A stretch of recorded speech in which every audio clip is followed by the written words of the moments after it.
Hello, everyone. Good morning, good afternoon, and good evening, wherever you are joining us from for today's 2020 Global Youth Economic Opportunities Summit sponsored event, the Reemergence of Travel and Tourism, Why Youth Matter.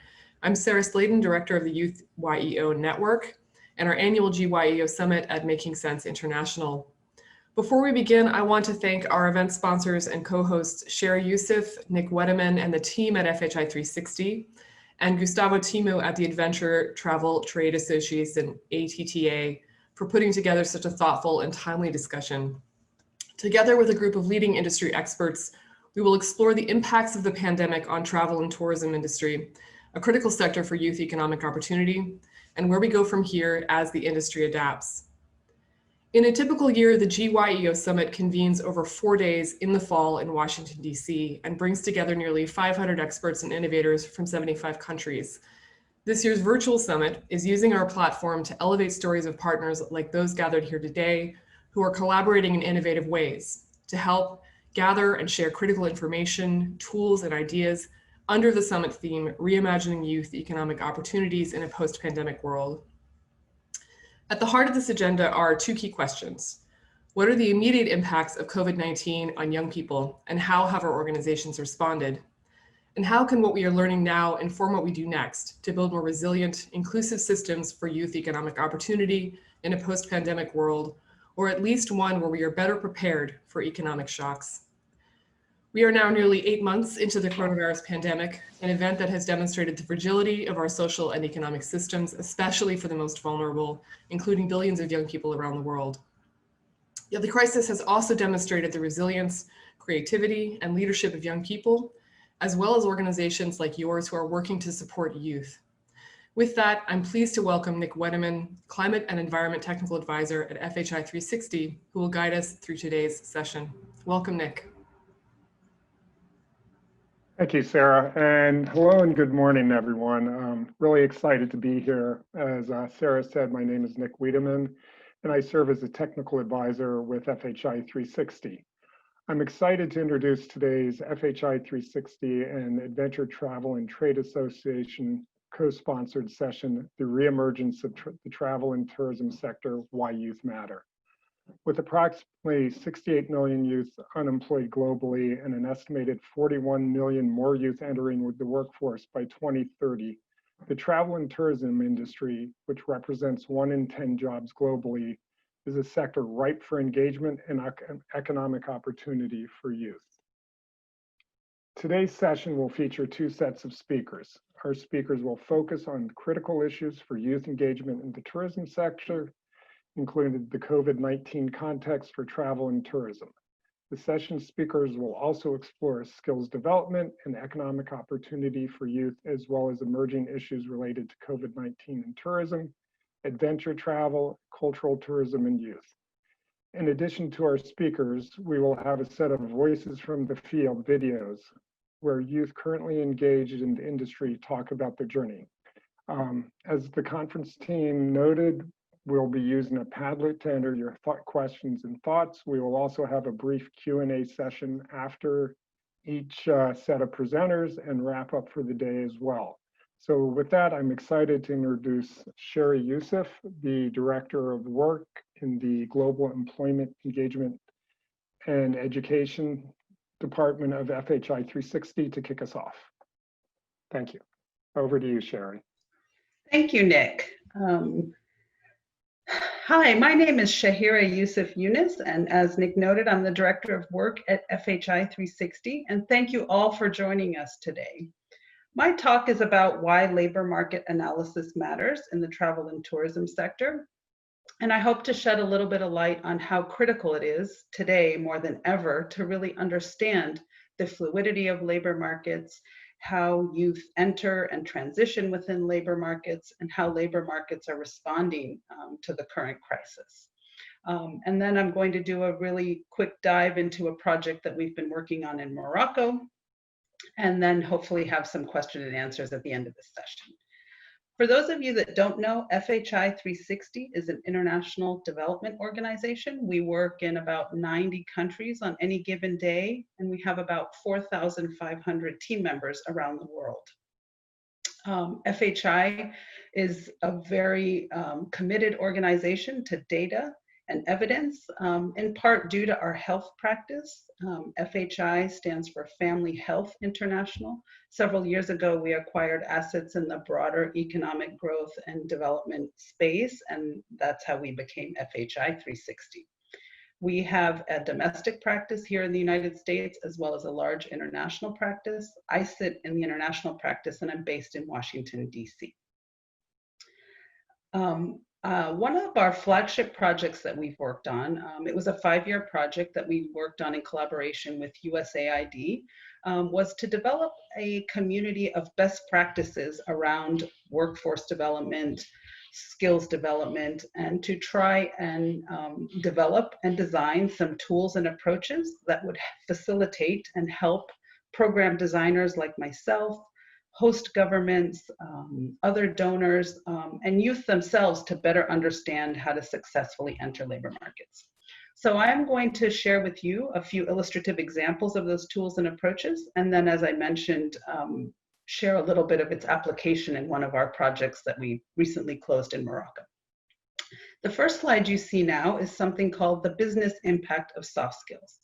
The purpose of this tool or approach that we developed was, we've heard over and over again from some of the world's largest employers, as well as some of the smallest employers, that they hire for technical skills and fire for soft skills. There is a huge emphasis on the importance of soft skills, yet there is a lack of commitment to investing in soft skills and really understanding the business impact of them. So we look at sectors, pull out what we think are key soft skills in service industries, of course, like travel and tourism. These are a number of skills that are really important. We then map and align those to certain occupations within the sector. We pull out what are some behaviors that are associated with that soft skill. And then, as you will see on the right side of your screen in the gray box, we really try and drive home what the business impact is. What does this do for bottom lines for businesses and enterprises? How does it improve productivity and efficiency? How does it reduce turnover and the costs of retention in talent? So again, this has been driven by our conversations and our discussions with employers, and has proven to be a very high impact approach and tool in really engaging the private sector. Next slide, please. This is another tool. It's called our Education Stocks and Flows tool. This was done in Tunisia for the youth labor market. What we do is we go into a country and we look very closely at the education system, starting with primary all the way up to tertiary. We map where and what is happening along that education spectrum. Where are students dropping out? Where are there gaps? And then most importantly, if you look at the very bottom of this visual or this infographic, you will see that we try and draw the connection between education and employment. And in this particular instance, you can see that secondary education actually has the lowest level of unemployment, where tertiary education has a higher one. This is a common trend, but it helps you understand where your skills and your workforce development programming is producing a return on investment and where it's not, where employment opportunities are, and what educational requirements are meeting labor market needs at any point in time. Next, please. Please don't even try to read into this. This is just a high-level visual that I will walk you through. On the left side of your screen, you will see a traditional value chain analysis. This is a value chain analysis for the MICE sector of tourism in Tunisia, and MICE stands for Meetings, Incentives, Conferences, and Exhibitions. And this is a subsector within travel and tourism that Morocco has a particular growth in. So we walk through that value chain and we put a workforce overlay on it where we try and identify where entry and exit points are on that value chain, where there are formal employment opportunities, where there are self-employment opportunities, how you can transition between occupations along that value chain. If you look to the right side of your screen, we have something, we call it our sibling diagram. And what this does is it maps that workforce overlay into competencies and education requirements. So for each of those points along the value chain where there's an employment opportunity, we then try and map out what are the requirements, both education-wise and skills-wise, to fulfill that position. And at the bottom of your right-hand side of the screen, we then provide the service providers and where you can go to get that competency or to get that specific certification. Again, an extremely valuable tool in a time like this where skills are needed to pivot into other industries, to transition, to respond. So this has been a very helpful tool as well as we've tried to understand labor markets. Next, please. This is something we continue to drive home as well. In many, more traditional education systems, career pathways are presented as very linear. You begin, you progress, you acquire skills, and you move in one direction along a particular pathway or a particular career. This can be extremely challenging for youth and extremely challenging in circumstances where markets are fluid, sectors are fluid. So on the right of your screen, we are trying to reiterate and drive home that one can have multiple career paths, one can move between pathways, one can acquire skills that are versatile and flexible and enable them. And I think that this is something that's resonated a lot with youth these days who are very different from generations in the past where a particular linear career pathway was what was desired. Next, please. Perfect. So this is, again, I'm going to now try and show some of the application of these tools in a specific country and project. The Morocco project we work on with USAID was a career centers project, but it really pushed the envelope in terms of career guidance and career counseling and what it can and cannot do for youth and for labor markets. Here is another visual iteration of the non-linear career pathways. This was done for the business tourism sector in Morocco. We kind of bucket into vocational, secondary, and tertiary education pools. And again, it shows you how you can go from a receptionist to the head of reception. Those little nodes that you see, the black and green nodes, usually identify what is required in terms of certification, competency, or education to move from one position into another. And again, this has been extremely valuable both for employers to entice youth to come and for youth to be more open to the idea that they don't have to pursue a linear career pathway. Next slide. Another visual, this was done very specifically for the Ibis Hotel in Tangiers. So we can actually take these tools and apply them to a specific hotel chain, to a specific tour operator. We really have been able to modify and tweak these tools to meet the very specific needs of whomever we are working with. Again, another visual iteration of the non-linear career pathway model. Next, please.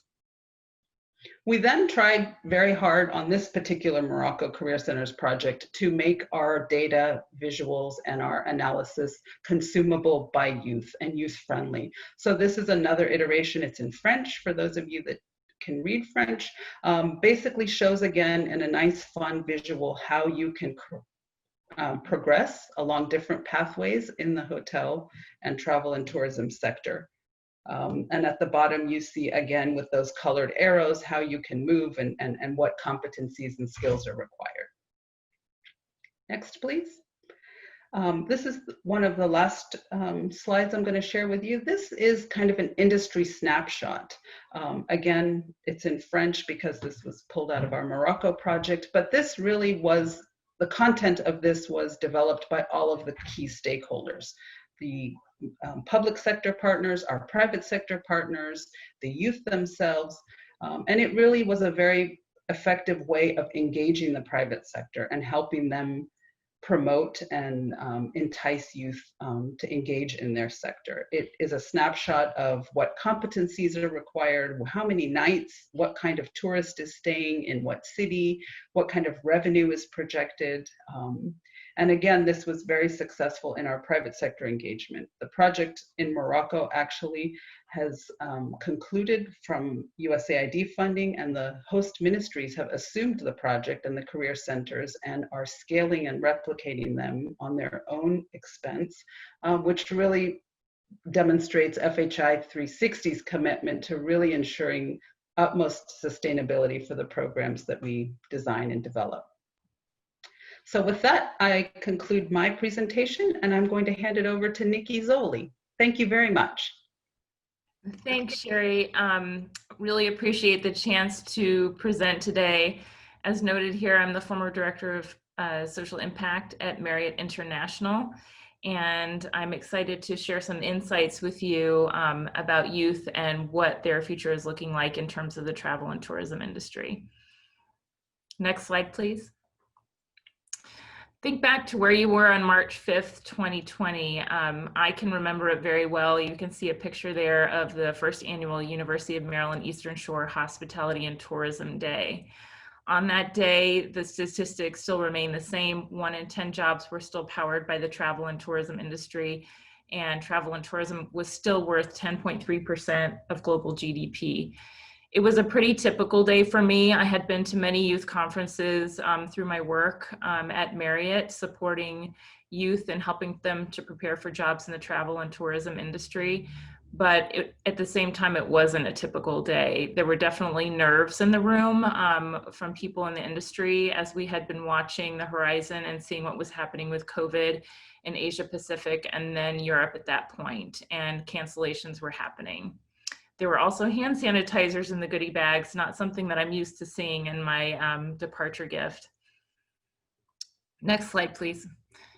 So 1 week later, US and beyond, the travel and tourism industry, I thought this was a great visual, and I was showing it to some other friends in the industry and they thought so too. We were severely impacted. At that point, there was more of a focus on safety, the financial impact and mitigation and emergency response. Hotel spaces were being leveraged for housing, and COVID is dwarfing all other CSR or corporate social responsibility efforts. There were furloughs, layoffs, and hiring freezes. I too was impacted by that. Research is suggesting, it is important to note at this point, that recovery to pre-COVID levels could take until 2023 or later 2024, and that travel will start to pick up potentially in early 2021. Next slide, please. So one of the first things I thought of when I was furloughed from my job was these shining faces, not just the ones that you're seeing in this picture right now, but the many that I had worked with over the years and asked them to consider coming into the travel and tourism industry.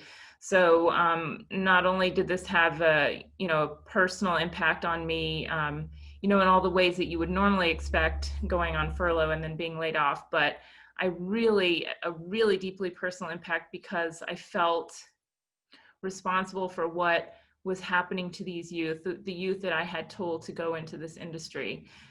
When I was asked to speak on this panel, I thought it was great. I thought it would be a chance to touch base more deeply with some of these organizations, and I'm going to share some of that with you and understand how are these kids doing and how are they pivoting and managing through this crisis, and also confirming that this remains an important industry and an opportunity to focus in on, especially given that 1 in 10 statistic.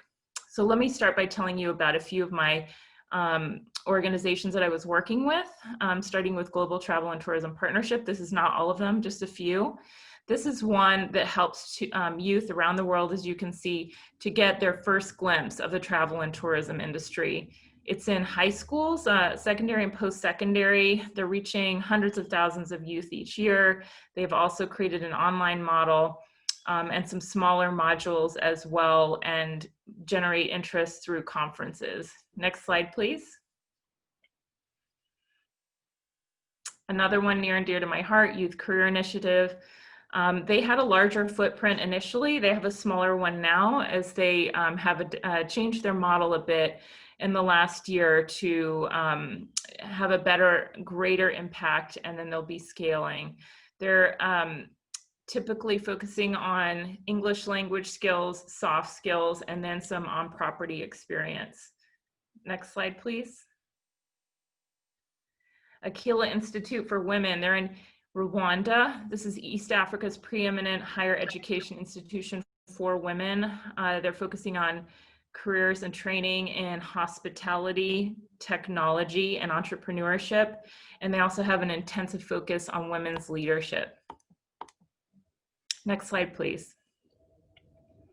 National Restaurant Association Educational Foundation. You see them cooking up. This was just from a few days ago, actually, and you can see the PPP on the front. This is helping to prepare youth for jobs in the restaurant industry, culinary and management jobs. Also a really big program reaching 90,000 students in 47 states, Guam, and US military bases abroad. Bridges from School to Work, a program started by the Marriott family. This is a program that's working with youth with disabilities in some major cities across the United States.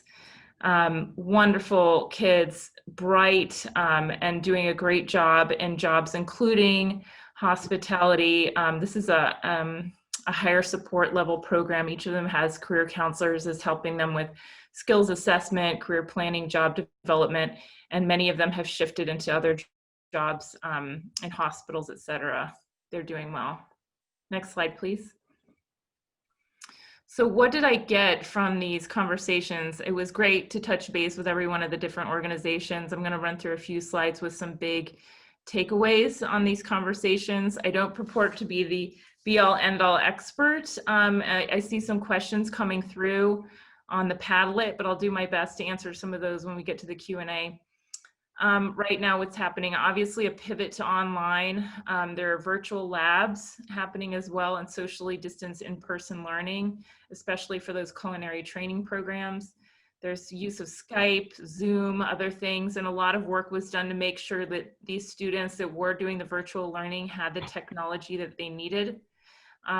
With a shift to online learning, it's really important to simplify the curriculum to make it much easier on everyone involved, including the teachers.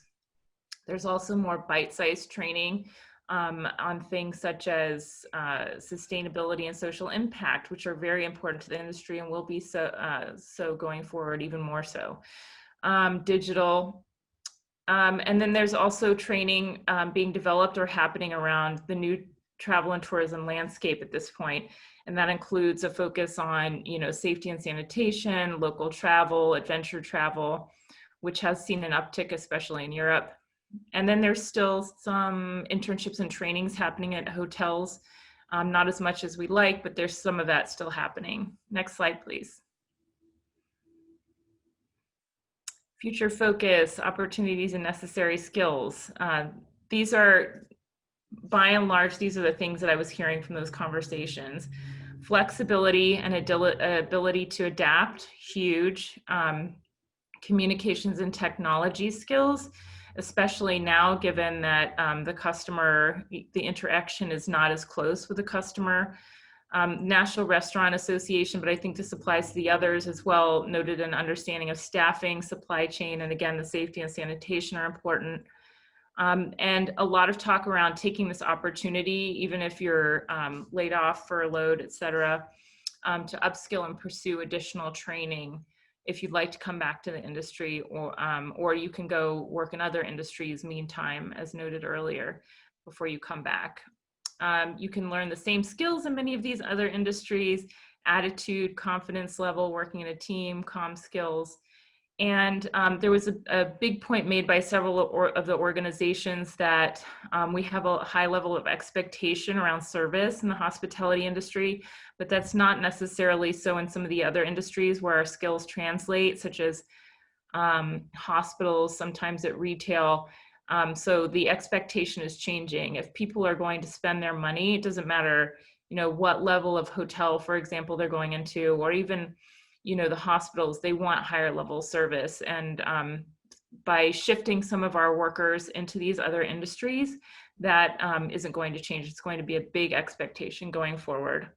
On the left here, you see a student from the Aquila Institute for Women talking about how she had lost her job at the Kigali Marriott Hotel. She'd been working there since 2018, but she remained optimistic and was rehired and is very thankful for that. Next slide, please. These are some of the Youth Career Initiative students. Again, future focus, upskilling and reskilling in this new COVID reality. Adaptable skill sets are really important, and training and sort of the customer facing areas is very important. There's a lot of talk around micro segmentation and doing all you can to look at internal data such as bookings and external data such as search engine type data to understand what's really driving their choices. And these technical skills are important, but there's a real focus right now on the soft skills so that they can rapidly transfer to some of those other industries. Unfortunately, while there is some training going on at some of the hotels, they can't afford to pay right now, but they're allowing some students to come in for training. Most of them won't really meaningfully take on trainees again until mid-2021. Here's a nice quote from Youth Career Initiative. In a hospital, you still need to make beds, clean rooms, feed people. The competency required by people in the hospitality sector improves the skill set that they're getting in hospitals and restaurants. Our training is helping to raise the level of people in these sectors. Of course, because they're amazing. Public-private sector engagement. These are some of the students from the Global Travel and Tourism Partnership annual conference. And that was at the Amadeus headquarters building. Bless them for hosting. Private sector, government, foundations. We need to make sure that we keep the message strong around how important it is to support these programs and advocate. That 1 in 10 number is really, really something that stays in my mind. Hospitality industry is an on-ramp to bigger and better jobs for many, no matter where you come from. Unfortunately, with the private sector, some of this livelihood and skills work and support for that is on the back burner. Hoping that comes back sooner rather than later from a funding standpoint. There is a need around more skills-based volunteerism. One nonprofit noted that they appreciate, others doing, for example, environmental work in the community, but with all the pressures on the hotels, they might want to, and other travel and tourism industries, they might want to consider bringing youth in to do internship type experiences with them as part of their day-to-day, lighter lift for them in some ways, and then they reap the rewards in terms of the staffing later. And that there should be more collaboration for the private sector with others who share similar needs, such as hospitals. Government's not fully engaged yet. They're more focused on getting economies back up and running, but the message needs to be considered by them in terms of the opportunity and a push on the policy front. And the foundations are probably the ones that are going to be the first to come back and provide funding for some of these important programs. Next slide, please. Thank you. Some final thoughts. These are some quotes that I really appreciated during these conversations with the different youth organizations. When our industry starts to rebuild, we'll have an even bigger skill shortage than ever before. Already, we were struggling to find enough talent, and a lot of that talent is leaving for other industries, not sure if they'll come back. When the hotels come back online in the next few years, they're going to need, and they'll be at the same level in a few years, hopefully, they'll be needing that talent more than ever. COVID has been a wake-up call and a chance to rebuild the industry in a way that's much better, and youth have an opportunity to contribute to that change. That's really about the sustainability and social impact side of things too. Our industry is very adaptable, able to transform and reinvent itself, and people are always going to want to travel. It will bounce back. Very true. Sherry said that she appreciated having provocative speakers on. How much more provocative can you get than someone who lost their job in the industry but still believes in the industry and sees the opportunity and sees the need to support these youth programs? the people who are running these programs are doing a tremendous job. So please consider continuing to support them. Two other things I want to flag. There's a McKinsey Skift report that just came out, The Travel Industry Turned Upside Down. Take a look at that. It came out 2 days ago, I believe. And then Global Travel and Tourism Partnership. I mentioned that they support conferences. Take a look at the Institute of Travel and Tourism Future U International Careers Conference. Outstanding, not just for students, it's for people in the industry. They're focusing on recharging your career, resetting your career if you want to change lanes, or kickstarting your career if you're just moving into the travel and tourism industry, with cool titles like Bouncing Back, Are You Industry Ready, and Global Industry Outlook, with big representatives from the industry, such as Fiona Jeffrey, who is with Tourism for Tomorrow, which is part of World Travel and Tourism Council. So thanks a lot. I really appreciate this chance to talk to you. And if you have questions, we can talk about it at the back half. Right now, I'd like to introduce Jessica Schultz. She's the Director of CSR for Hyatt Hotels Corporation and a really good friend. Thanks so much, Nikki. You are a hard act to follow, as well as all the other presenters. But hi, everyone. Thank you so much for joining. I'm really happy to be here to kind of talk about how are we really navigating this time right now as a hospitality company. All right. So the big question, how are we handling this? Next slide, please.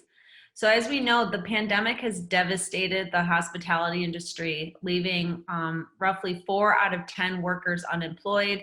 Nikki even shared a stat about 1 in 10 jobs at the time when we were, doing really well at, last year. 1 out of 10 jobs globally was found in the hospitality industry. But now we're finding that, this pandemic has really devastated this industry, and more workers are being unemployed. More hotels are having to be closed due to low occupancy rates. So we're really trying to just figure out how do we navigate this and be prepared for when we recover. So right now we're thinking it's going to take roughly about 2 years for us to kind of come back to where we were before the pandemic. And to be honest, this is a situation that our industry has never truly been through before. Obviously, we've had certain things like 9/11 and other sort of, disasters that have happened that has had an impact on our industry, but nothing to this degree. So I would say that we're all working to really kind of figure out how to handle this from a rapid change standpoint. I'm having to make some really tough choices.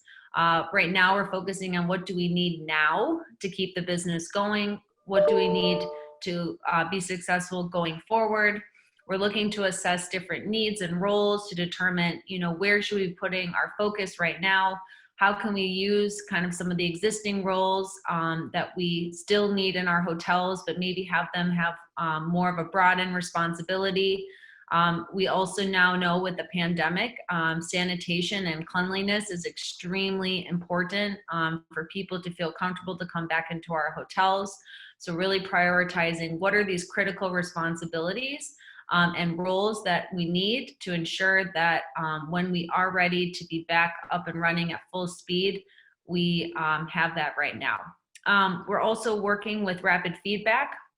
So again, we're navigating a very challenging and unusual time, and being able to create different sort of review abilities, whether it's how are some of our new best practices going at our hotels, how are you in this new kind of evolved role, and we're incorporating these sort of opportunities for our colleagues to be able to share that in real time to our leaders to ensure that we're working on what's important right now, we're course correcting on things that are not working, and going as fast as we can.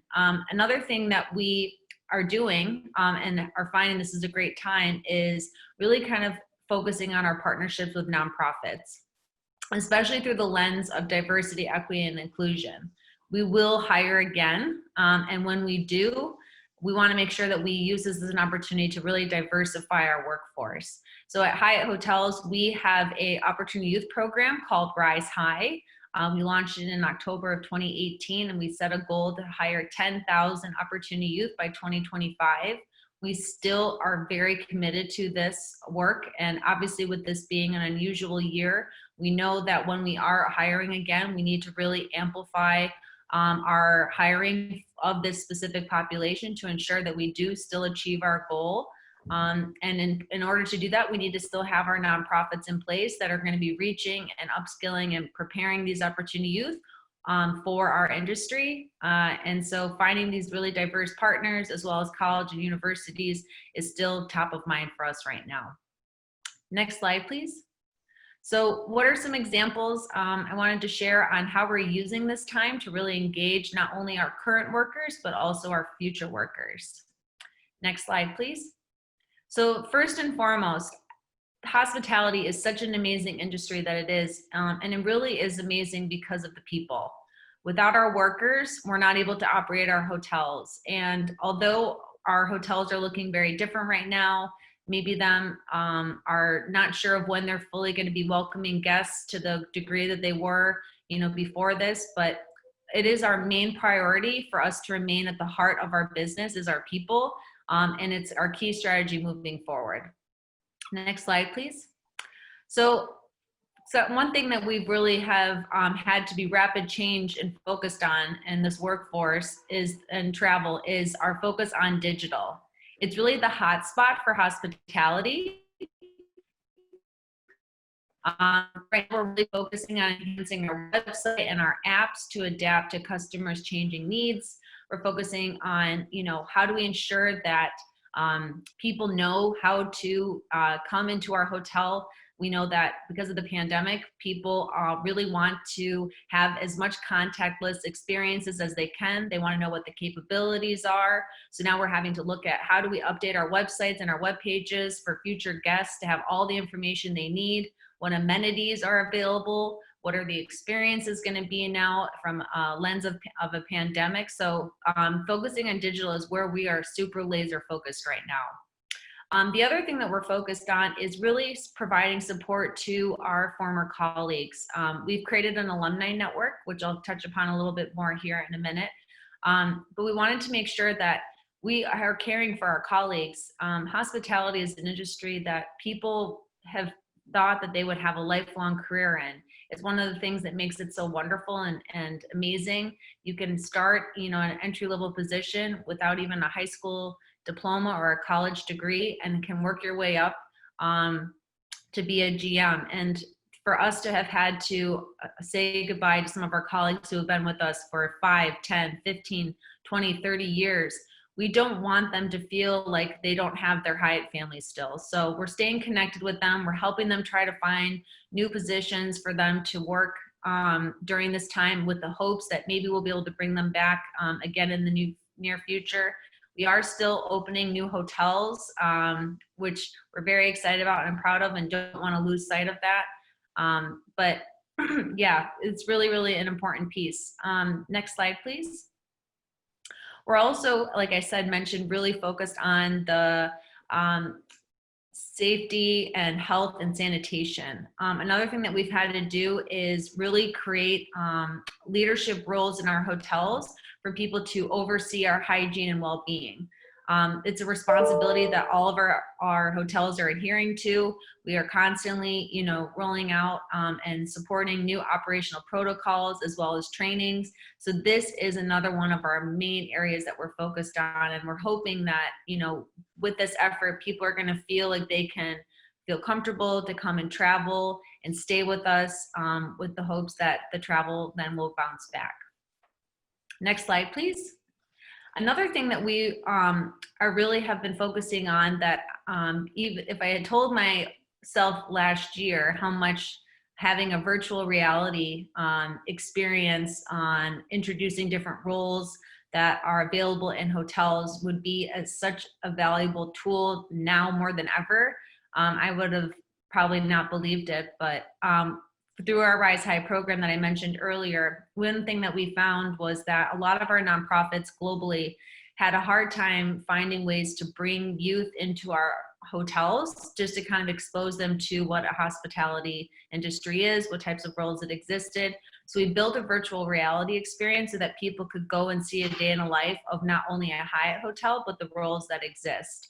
And we're still really seeing this being a tremendous resource, not only for our future workforce, but also for our nonprofits to be able to ensure that people are aware that this industry exists. So I would love for all of you to take a look at it. It's available on our Rise High website, but our VR experience is available in 10 common languages. It's also ADA compatible. And we're really starting to use virtual spaces like Zoom to host virtual career paths and career exploration sessions. We're encouraging our CBOs to have these opportunities, go through this experience, still get them excited to know that we will be back in time, and that this still should be an industry that people are excited about and hopeful to be able to have a career in. Next slide, please. So as I mentioned, we're still engaging future workers. So as I shared, we have this global Hyatt alumni network, and these resources that we're providing to them could be anything from free trainings on how they can maybe sharpen some skills that they feel like they need in order to apply to a different types of job.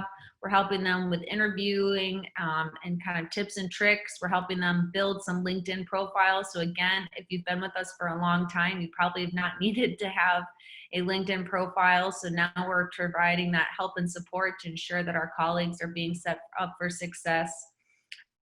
We also are, like I said, mentioning reaching out to Opportunity Youth still, which is still a priority, so that we feel that we have, this pipeline of individuals who will be ready, in the next year or even 2 years to come and work in our hotels when we're hiring again. Next question, or next slide, please. Here's just an example of how we've worked with a nonprofit that is really kind of, I think, a rock star in really providing ways to upskill people for different industries. They're based here in Chicago, which is where I'm located, but we've been using them to really help our alumni. So we've been really helping these job seekers who have lost their jobs, helping them bridge the skills like I mentioned. And so next slide, please, so I can show some examples real quick. Next slide. Oh, there, sorry, it's delayed for a second. But yeah, so here's an example of how we've been using and partnering with the Skills for Chicagoland's Future. So we're really helping our colleagues explore different career pathways. We're helping them build their personal branding.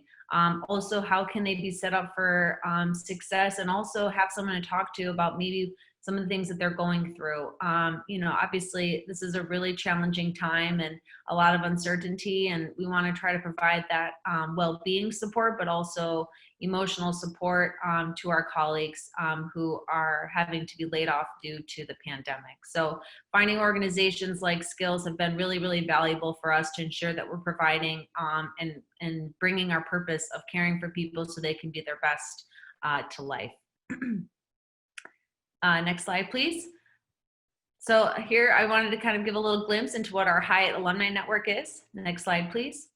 So we created this site really as an extension of our purpose and our culture of care. We really wanted to be able to stay in touch and provide support for job leads, resources, webinars. We've actually already been able to rehire some colleagues that we had to since depart due to the need, like I said, for digital. Our call centers are now seeing an uptick for more people who are now wanting to make reservations or calling with questions to find out like what would be a good fit for a property for them to go for a driving vacation. So really, really having this connection and a centralized place for us to be able to reach our alumni has been really valuable. Next slide, please. So this is an example of what it looks like. So we have really tried to organize it. We've created an email address to keep in touch with people and have so far have received really great feedback. Next slide, please. So much so that colleagues really feel like they're being cared for, which is obviously, like I said, our people are our superpower, it really drives our properties to be amazing. And in order for us to bring care to our colleagues, it's really important. And then as Nikki and I both feel, you know, hospitality is such an amazing and incredible industry. And it's just a matter of time for us to be ready to rehire again, and we will. And once we are reopening our hotels, we want to make sure that we have, you know, the partnerships in place for us to be able to find people not only that are alumni, but also for new workers. So I'm really, really committed to still ensuring that we are keeping our Rise High program efforts up and running, and helping support nonprofits that are really doing tremendous work to upskill and prepare these opportunity youth for entry-level roles now and then also for the future. And then lastly, the thing that keeps me going every day is I know the world will travel again. And when it does, we will be ready. We aren't fully sure when that is, but I'm hopeful and really excited to see, you know, and be able to explore the world again, and for people to come and experience our hotels, because I know that our colleagues are very eager and looking forward to welcoming people into their Hyatt family home here again soon. But with that, thank you so much for the opportunity, and we'll be happy to answer any questions, but would like to turn it over to Natasha. Great, thank you so much, Jessica. Hi everyone, I'm Natasha. I'm Canadian, but I'm calling in this evening from Phnom Penh, Cambodia. I'm the founder of Good Tourism, which is a consultancy that works with destinations around the world. I really appreciated listening to Sherry and Nikki and Jessica share the work that they've been doing to engage young people in tourism, especially in this current context. I think these types of programs are so critical for engaging youth in a major issue that I've experienced and that I've observed working in destinations from the Arctic to Africa to here in Southeast Asia, which is that it is so easy for young people to gain entry-level access to tourism, but really difficult to convince them to stay and to show them the long-term opportunities in tourism. And I think that's even harder with the current context where the opportunities are fewer, and it is harder to convince people that there's long-term opportunities here.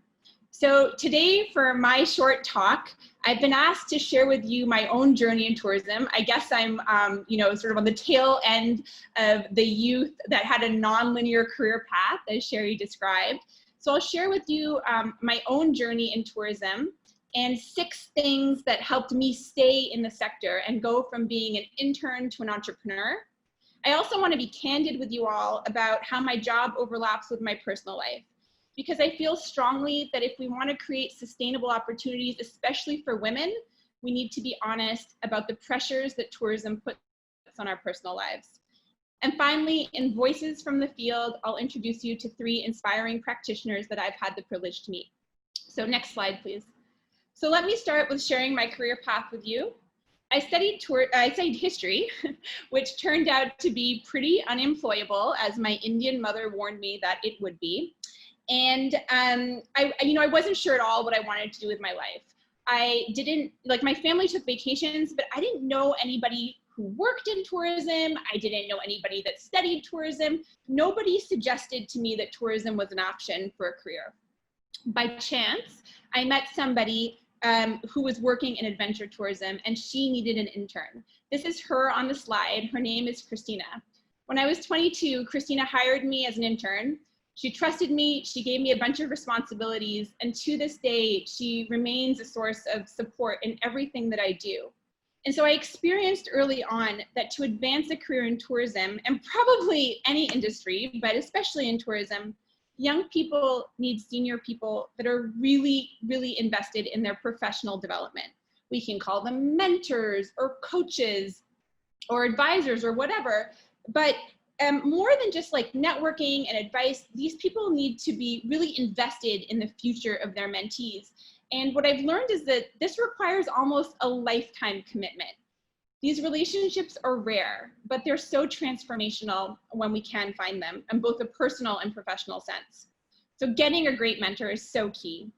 And these types of relationships, I think they don't always come from just one person.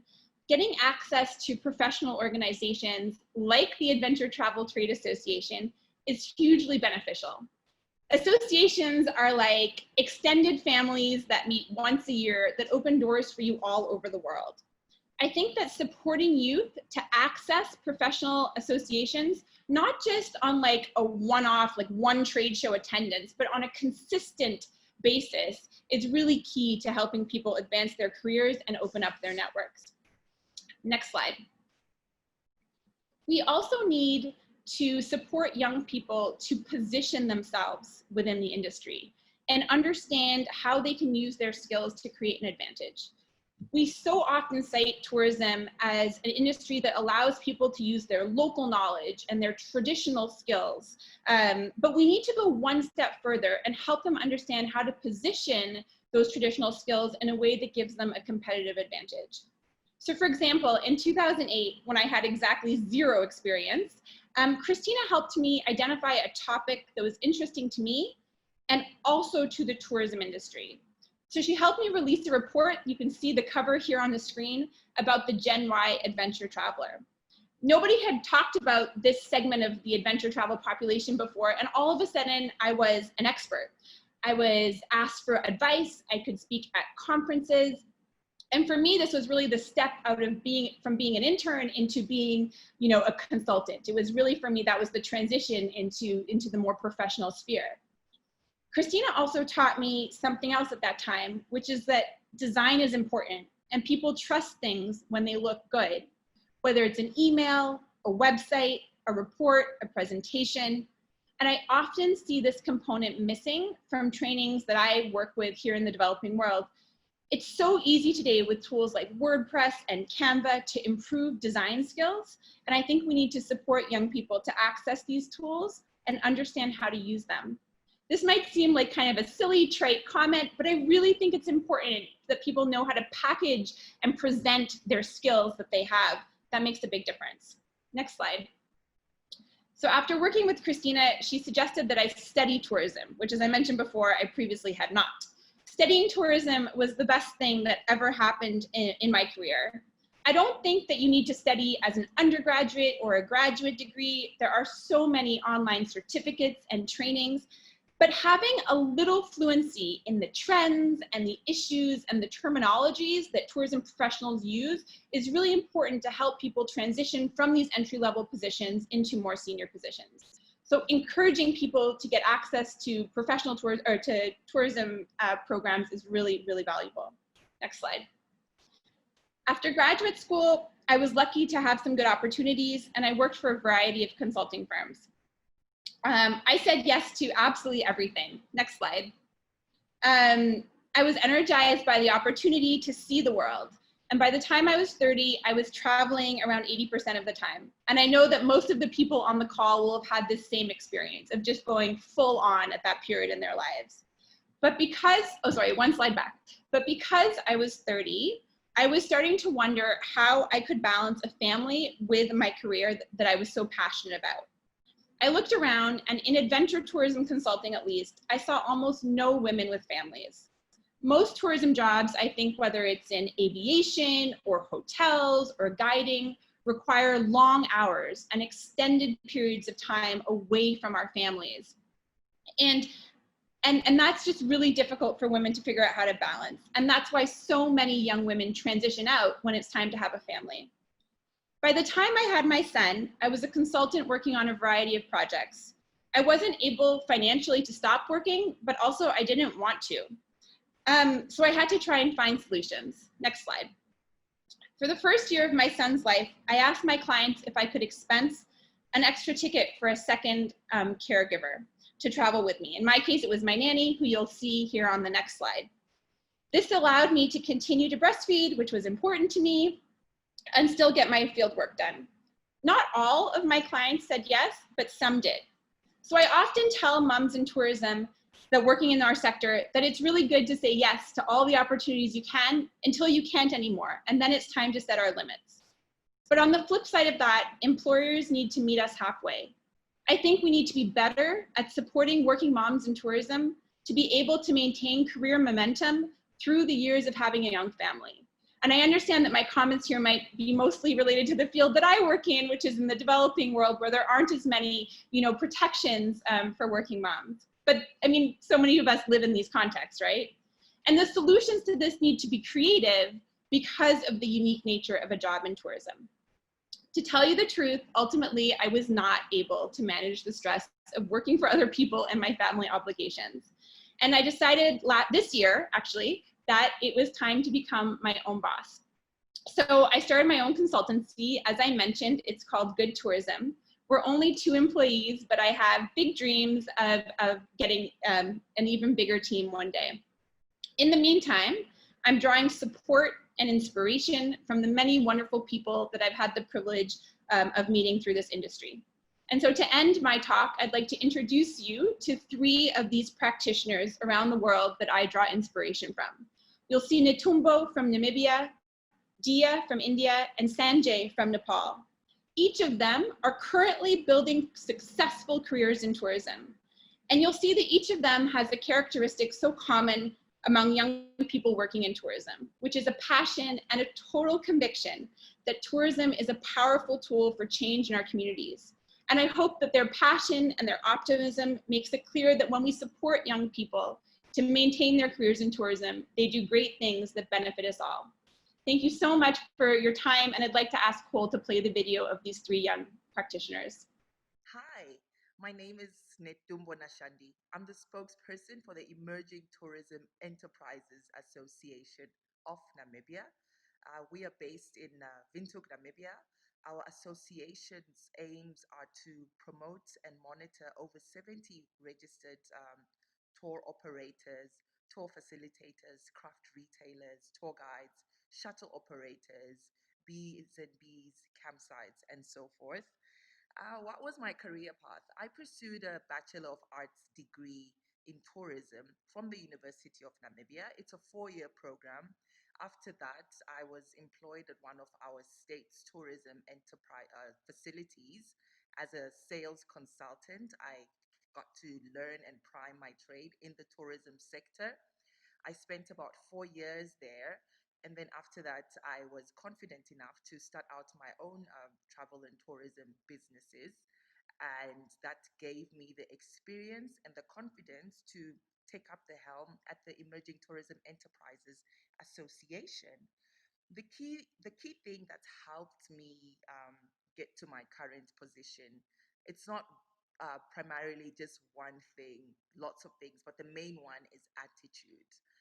The tourism sector is so dynamic that with a crappy attitude, you're not really going to get yourself far. You need to be happy to work with people from diverse backgrounds, be consistent and dedicated to your craft. You have to ensure that you have lots of fun, and you have to learn to love what you do and do what you love. Has the pandemic affected my job directly?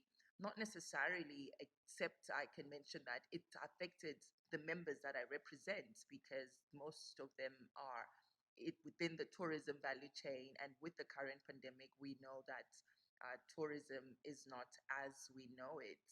I hope this inspires you to pursue your career path and retain an absolutely positive attitude all the way. Greetings in tourism. Hi, my name is Dia Bajaj, and I'm a mountaineer, as well as the Director for Business Development and Operations at Snow Leopard Adventures. We are a small family-run business that owns and operates campsites in the foothills of Himalayas, but we also organize tours and excursions all over India and the Indian subcontinent, as well as to some of the 7 summits, including Kilimanjaro. We work a lot with employing and training our local youth to actually conduct and perform these adventure activities, and we are passionate about the outdoors as well as female empowerment in India. My career path so far, well, I think I've always wanted to be in the adventure tourism industry ever since I was a little kid. And when I graduated from college in 2016, I pretty much joined the company hands down, first as a guide and then slowly moved my way up. The key thing that got me to this position, I think, is truly 100% believing that this was the career for me and doing everything that I possibly could to then make that dream a reality. I was, of course, very fortunate to have grown up in a family that not only was into it, but gave me multiple opportunities to actually pursue my love for adventure. I think, especially as a woman in the field of adventure in India, having a family that didn't really question the fact that I wanted to do something that was not a very typical career route for a woman, it was very, very important to me. Finally, of course, the pandemic has really affected my job and those of my team members.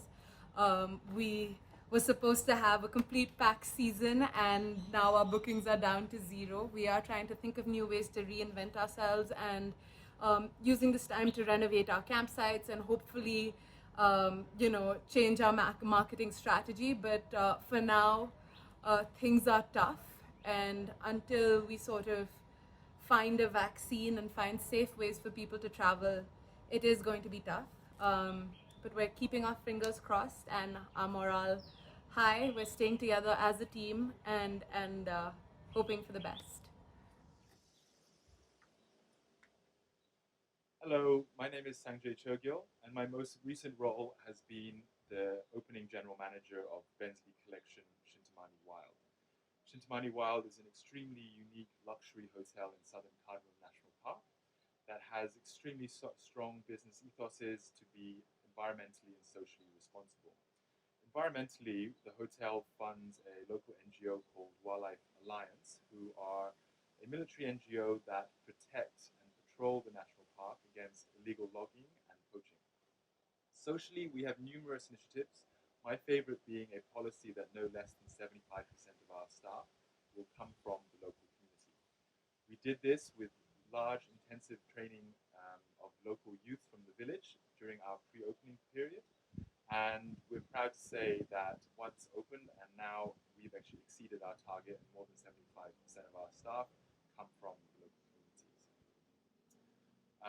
My role at Bensley Collection has been one of setting up or building the property and setting up a lot of the concepts around the guest experience, as well as initiating and implementing the policies around our social and environmental sustainability.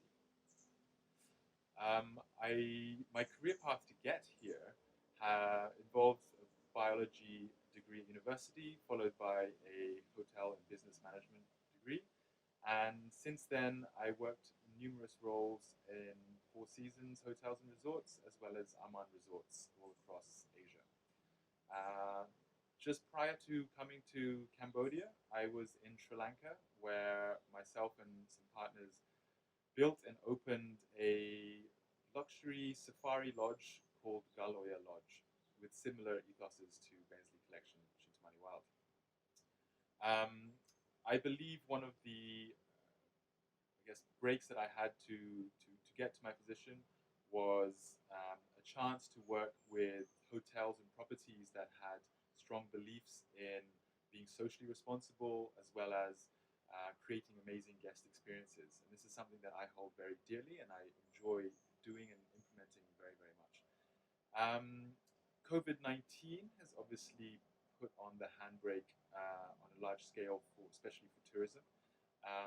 But this has been a great time for properties to reflect and actually put more effort into their sustainable practices and building and growing their own local farms, as we have done in Shintamani with our own farm, as well as a poultry farm. So COVID-19 is definitely going to carry on for a bit longer, but I think that once it does reboot, there'll be a lot of scope for properties like Shintamani Wild. And travelers will definitely be looking for places that are more conscious about the environment and the communities that they're in, as well as providing destinations where travelers can get back to nature. Thank you very much. Well, good. Thank you very much to Sherry, Nikki, and Natasha, as well as our video presenters. That was really exciting and interesting session around the work and skills of tourism are needed, as well as Jessica. I apologize. And sort of the skills needed, as well as the paths people have taken. We've got a number of interesting questions, and I'm going to, given the time, I'm going to try to cluster them a bit. One was around career pathways for youth, and I think it'd be interesting to hear, particularly from Jessica and Nikki, who are in the industry, as well as Natasha. There's a lot of questions around how COVID will impact the career pathways. Particularly, as said, that the industry has been a great place for entry into the C-suite by youth, or a pathway into the C-suite by youth, and how COVID may impact that, as well as sort of how, given the impact of COVID on the employment of youth in the sector, what the industry is taking to help youth with adaptive skills that they might be able to apply to other sectors or other jobs in the industry. So maybe Nikki, Natasha, and Jessica, if you could talk a bit about how you see COVID impacting the employability and work of youth, and perhaps with your cameras on as we go to those questions, then we'll take a couple more before moving to the second panel. Thank you.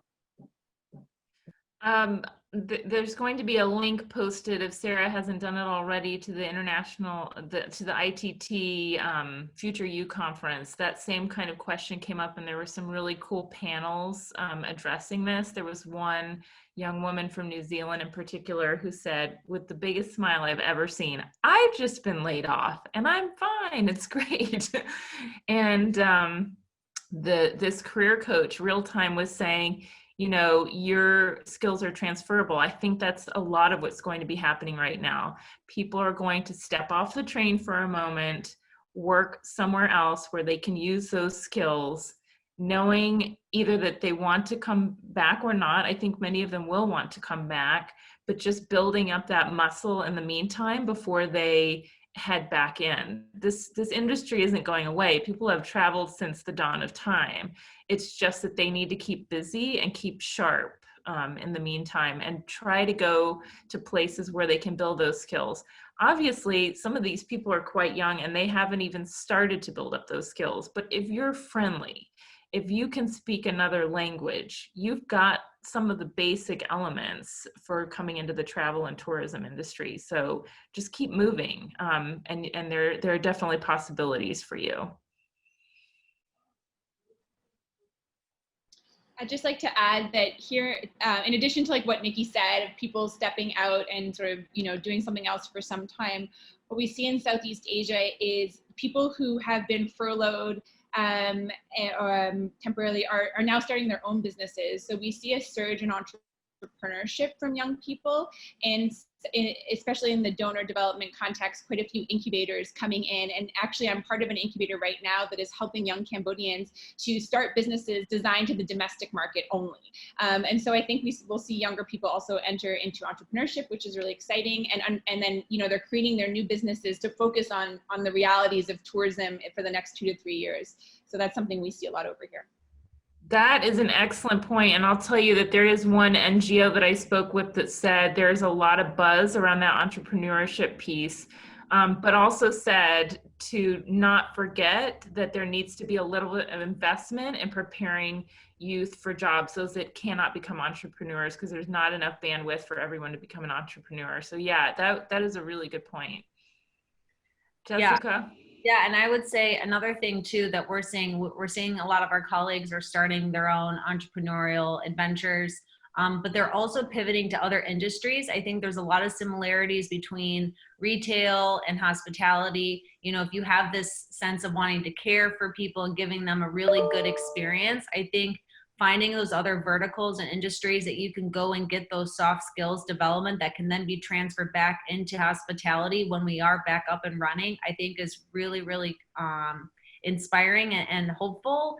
And I think, you know, like Nikki says, if you can speak a different language, if you have a passion to care for other people, you're going to be doing amazing things, and the hospitality industry will be back ready to welcome you back in as soon as, the world starts traveling again. And I think, I don't want to make people nervous. I think we are already seeing very promising signs back over in Asia of people traveling again. I think, the thing that we're just trying to figure out is what will business travel look like. But we are having our hotels reopen. We are seeing occupancy rates going up more over in Asia. So it's just a matter of time for it to make its way from one end of the world back to the other end of the world, and for it to be full circle. So I'm inspired, I'm hopeful, and I'm excited. And I think we as an industry are trying to learn from each other. So we're knowledge sharing with our other industry peers to see, like, what have you been seeing? How can we help adapt that too? And I think it's just a matter of time. And I think when we do have the travel, people are going to go all over. I think we all are feeling like we could really use some different experiences, some different landscapes. And I'm really excited for that. So everyone should stay hopeful. And like I said, sharpen those skills in other industries that are doing really well, like right now, like retail and even our hospitals. Like they said, we need those people cleaning the room. So there's definitely places to develop those skills that can become back into the industry. Can I just add really quickly, Nick? Yeah, I just, not from the employer perspective, but as a development practitioner, we are working on a project in Tunisia, in the northwest of Tunisia, with marginalized women and young women developing the essential oil sector. And when COVID came onto the scene, we very quickly pivoted those activities to get these women to try and understand how some of those essential oil products can be used as antiseptics and to kind of be responsive to the current situation. So they have had to kind of reorient themselves, remarket their products, reuse their skills, for lack of a better way to put it. And I think that that's pivotal. It's huge. And they will come back and they will get those essential oils into hotels in due time. But for now, they've kind of removed themselves and moved into a different pathway, honing in on a whole new set of skills. Thanks, Sherry. Jessica, actually, all panelists have us. I'm sort of conscious of time right now, but there's one sort of overarching question that came up as I sort of looked through the thread of ideas and really fascinating thoughts people had. It's sort of, how has COVID changed the industry, and is it a net positive change to the industry, particularly from both an employability as well as just from a tourism standpoint writ large?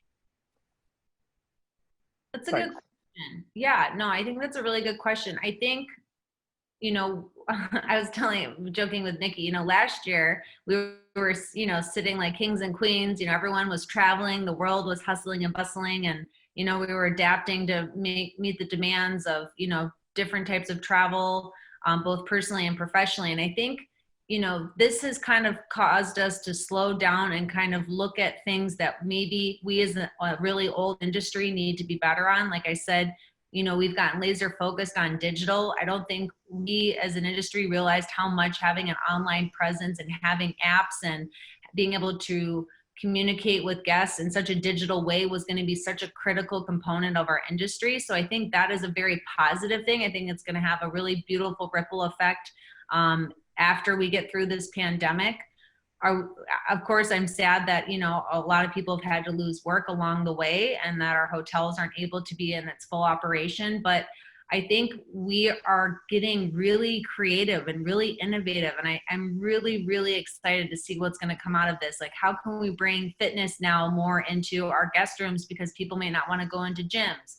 How can we, make sure that the room service experience is as caring and as meaningful as it did, even before a pandemic? How can we make sure that people are using our experiences and services that were available at a spa or, at any of our resorts are going to still be as meaningful and caring as they were before a pandemic? So I think there's a lot of innovation that's going to come out of this. And I think that's a huge positive, and it's having us to create, and be more nimble and actually working more collectively.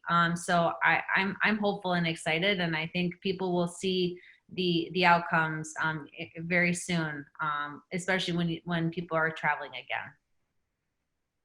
Thanks. In the guise of time, I think we're going to transition. I mean, there's a lot of great questions, and I think we'll figure a way to get answers out to everybody. We're actually answering them, Nick, on Padlet.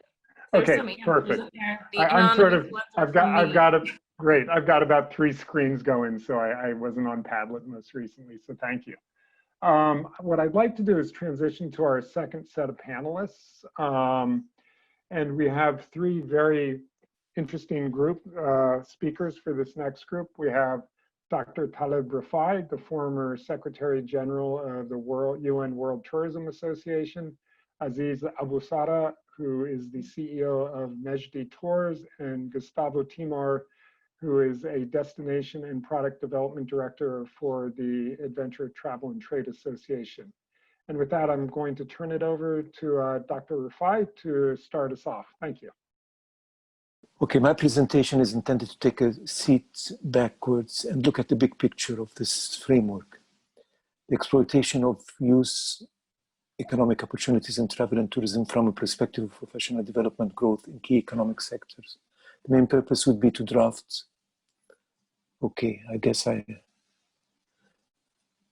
the main purpose would be to draft a framework of national plan to assist every country individually to come out with stronger economically, socially, and politically the post-corona era.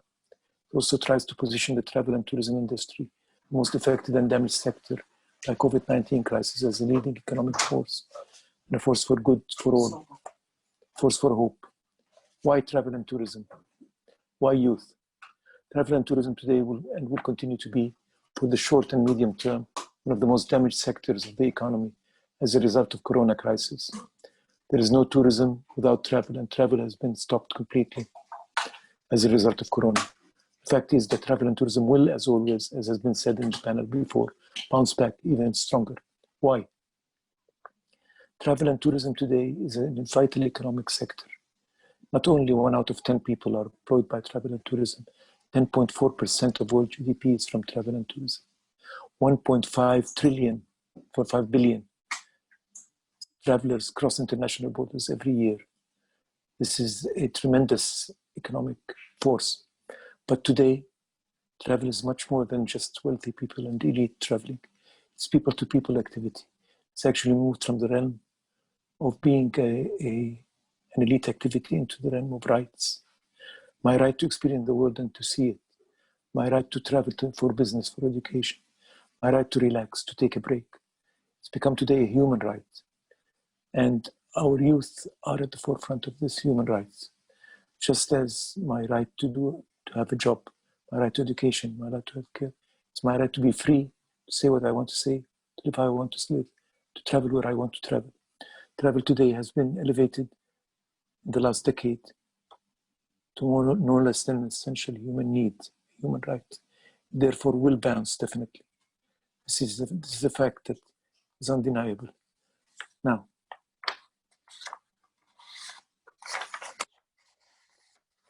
we must acknowledge, first, to start with, that the world after Corona will not be as the world before Corona. The challenge today, therefore, is how the travel and tourism industry can contribute and lead the transformation of the entire society to the development of the economic new era, the post-Corona era. Because the health of the entire economy is the only way for our sector to grow and benefit. A challenge that is not only capable of carrying us to a healthy recovery, but rather moving us into a whole different world, more advanced, more prosperous world, and a better world. We must turn this terrible episode to an opportunity for all. The crisis has 2 distinct phases. Containment phase, which is something that we had dealt with to deal with the immediate health challenges of the day. Keeping people alive and healthy by applying all locks and measures. The recovery phase is the preparation which should guarantee not only dealing with the serious effects of the crisis on the economy and on jobs, but rather take us into the recovery more advanced and more prosperous and development. While the 2 phases are crucial and are to be addressed immediately, the world has so far been put all its energy into phase 1, the containment only. Maybe because understandably, life and health are very important, human property.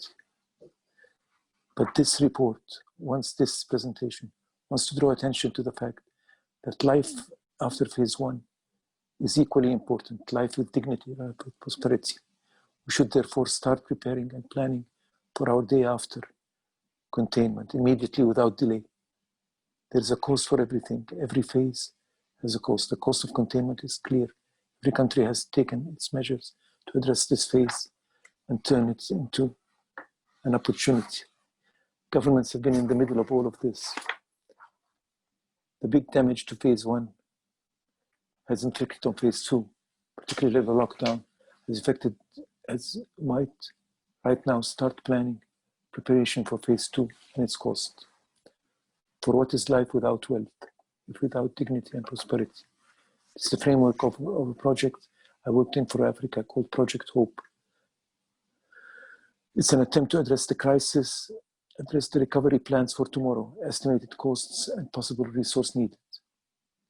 Let me start by saying the US, Canada, Singapore, Korea, China, and many other countries have injected millions and trillions to the economies to keep their businesses alive, because we have three phases: keeping the business alive, secondly, to start into local and regional tourism, and thirdly, we go to international tourism. We cannot bypass all of these. The overall framework can therefore look like this. Each country should allocate roughly 10% of its GDP for a recovery plan. The allocated fund can be used and divided into two parts. Part number one, 1/3 of that amount, is to support the annual budget of 2020 and 2021 to make up for the losses incurred in containment phase and prepare for recovery. This should include direct cost of medical measures, subsidizing workers that lost their jobs and result in containment measures, particularly tourism workers, support businesses, particularly SMEs, and to reform actors and reduce fees as part of stimulating national economy. Second part, 2/3 of that, should be allocated for projects towards Hope Fund, and its intention of number of projects, sectors such as school, clinics, roads, among other services such as startups, research, led by youth. This would help achieve the following. One, stimulate the national economy by pumping fresh money. When you are in a crisis, you don't make it tighter on people, you spend more money. Putting more people back to work, creating new sustainable jobs, especially for youth, realizing infrastructure projects that need anyway to be created. Increase the collected revenues support for our budget, carving a model that can be applied for recovery and medium-term, long-term, for recovery into the more advanced economy. Thirdly, funds should ideally be allocated from saving. If not, we can borrow them. Borrowing here is legitimate. We borrow to pump money into the economy, stimulate it, not to just pay off all debts. We do not borrow to pay back our previous debts. Rather, we borrow to stimulate our economy. This was done in many countries around the world. Remember in 1928, 1929, President Roosevelt in the United States built the whole network of highways that are used today in the States as a result of the crisis. Put people to work. That's how we should do it. These are but general thoughts, frameworks. They are not meant to be strictly specifically followed. The important thing for each in every country is to design and develop and adopt a specific plan based on specific situation in each country, and do it now, today, not tomorrow, for youth, for our future. We need to work on country by country basis, because the international community, the international organizations have proven to be rather irrelevant nowadays. You don't hear much from the United Nations, you don't hear much from the EU, you don't hear much from the African Union. Every regional organization cannot and should not generalize on the entire region. Each country will have to be dealt with independently, unfortunately. We're going to rebuild the international system from bottom up, brick by brick. That's the whole new world attitude. The new post-corona era is indeed producing a new reality. The new era is its economic consequences will have a new shape. It will change it forever. Some of the features of the new tourism industry should be summed up in 4 points. This is the last of my presentation. 1, domestic and regional tourism. Most important impact of travel and tourism was made is the rise in importance of domestic and regional tourism as a result of understandable halt and potential slowdown of international arrivals. People continue to be worried to travel far, long-haul travel opportunities. Traveling in one's own country, and then within the region by car maybe, is more likely to start the recovery process before we start traveling and reviving the international tourism. This is indeed a healthy development that should have been developing before the current crisis. It's a matter of principle. People go around visiting their own country, not for no country can or should be enjoyed by any foreigner if it's not enjoyed first by its own people. It's a matter of principle to me. It's an opportunity that we're having nowadays. This is one of the results of the COVID-19 is the rise in domestic tourism. You know, in the United States and Europe, 70 to 75% of traffic is domestic travel. While in the developing world, we're way behind. We only think of tourism as a blonde, blue-eyed person coming from outside from Europe, United States, North America. We treat him like God on earth. This is not right. We should start enjoying our country first. This shift in emphasis on domestic tourism would require a major change in destination management, manpower, and promotion strategies, as well as restructuring of public-private institutions. Secondly, we're witnessing a change in digital technology. Increased confidence and dependency on digital technology is becoming a way of life, continue to be with us for a long time. Everything is becoming online, virtual, from home. This will change much of our human behavior, the way of life, and most importantly, forever, change the way we exercise our human activities. Travel and tourism being one of the most important human activities, it's going to be one of the most affected sectors by digital technology. But how is this going to affect our experience in traveling? One thing is for sure, from home is not going to be limited to business, not going to be limited to meetings like the ones we have now. Festivals, activities, concerts, may be other special personal occasions can all become part of our virtual activities. People are going to compete on thinking imaginatively out of the box. And there is no limit to that. A good example, for example, is Greece from Home, a program which was done in partnership with Google. It's an innovative program, presents Greece as a rich cultural, environmental and human experience to visit and enjoy, not now, but until it becomes possible to visit. Until then, you keep us excited, strongly connected to Greece. Please look at the website for that. It's a very, very important and very enriching experience. Another good example is remote worker visa, digital nomads, being issued by some countries, particularly in the Caribbean, to encourage long-term travel for young individuals. You go to a country, you live there, you travel, you work from a distance, but to work in a very favorable environment. Third point is safety and security. There is no doubt major challenges are the perception factor of safety and security. People are understandably worried and therefore hesitant to travel or even leave their homes. We must therefore embark immediately on conveying the feel and the belief that it's truly fine to come and visit us. Without such belief, there would be no travel, there will be no tourism. One important idea that we have put together is Corona Resilient Zone. Certain complexes, beaches, districts, even entire destinations could be declared as Corona Resilient Zones. While we know it is very difficult to guarantee the total assurance of Corona 100% free zone, we can provide the maximum care to ensure that visitors are safe and secure. This is a must if we want to move forward. The way to do this is by maximizing control on each and every step of the travel experience. From the moment they leave their home to the moment they go back to their home, to the very well-controlled airports, to the sanitized and well-designed aircraft, to arrival to the destination, with a medical checkup, to the hotel within the designated resilient zone, and then back home the same way. This would require a clear, strict protocol and tour operators that are in full control of the entire sequence. This is another opportunity to redefine the role of tour operators, which would also need sophisticated system monitoring, travel, training, testing, certifying by ensuring everyone that the protocols are being followed. This would be the only way to restore confidence in Corona Resilient Zone. Fourth and most important is training and human resources. All the new directions towards domestic tourism, dependency on digital technology, safety and security that I talked about, require a major shift in human resource skills for youth in particular. This would necessitate a large program online and on-site training. The changes of the post-corona era would require a major change, restructuring businesses, redirecting them, readjusting the business model, and the staff skills to suit the new realities. All of the above requires a massive training program. Restaurants need to retrain their waiters to do a good job in sanitized packaging for delivery.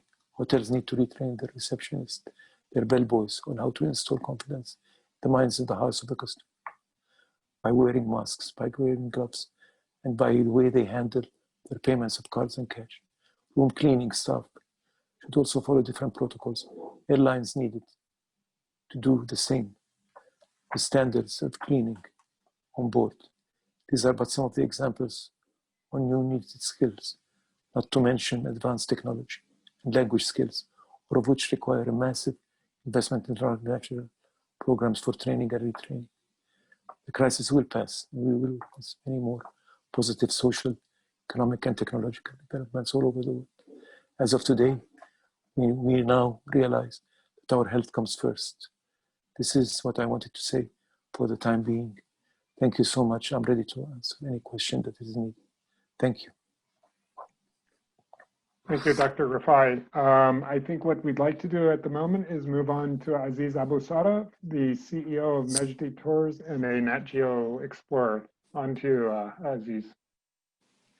Thank you, and thank you, Dr. Taleb. This was, it's always good to hear you. And actually what I want to do is focus a little bit on one of the points you mentioned and the second point you talked about. And if we can move to the next slide. And you know, I want to start with where and how changes in the travel industry has been happening due to youth, and then take it from there to the COVID era and coronavirus. Now I have a glass of wine picture here because I think I've been reading at least a lot about how young people are changing the way industries work today. And one of those areas I've read quite a few articles about is about wine, for example. You know, how young people are changing the wine industry, or how young people are ruining and destroying or killing this or that, whether it's millennials or eventually Gen Z, how they changing those industries. And as I was reading some of those articles, it especially focused on one thing and said, young people focus so much on stories. You know, normally it used to be you go to buy a bottle of wine, you smell it, you taste it, that's really what matters. But young people are focusing on the context and where it's coming from. What's the story behind it? And if it doesn't have a good story, maybe it's not even delicious as much as we want it to be. And that's very fascinating. And personally, I don't think it's destroying any of these industries. It's actually helping. And imagine if young people are thinking that about wine, then how much more have they been doing it to the travel industry? It's changing completely because story and context is becoming the most important part of traveling. If we can go to the next slide. You know, if I tell you just a couple of facts, only 2 spots in your brain will light up. Next slide. But if I tell you a story, this is how our brain works. We would have multiple parts of our brain lighten up, and therefore we would remember, we would connect, we would engage with whatever we're looking at, whatever we're experiencing, so much more. And that's true in the travel industry, and how much youth have been changing the travel industry. Actually, when millennials were asked about what's the most important thing for them when they travel, 87% in one survey said it's culture. When we look at Gen Z and how they traveling, 22% say they really want a personalized experience. We know that 35% are spending money on special things like cooking classes.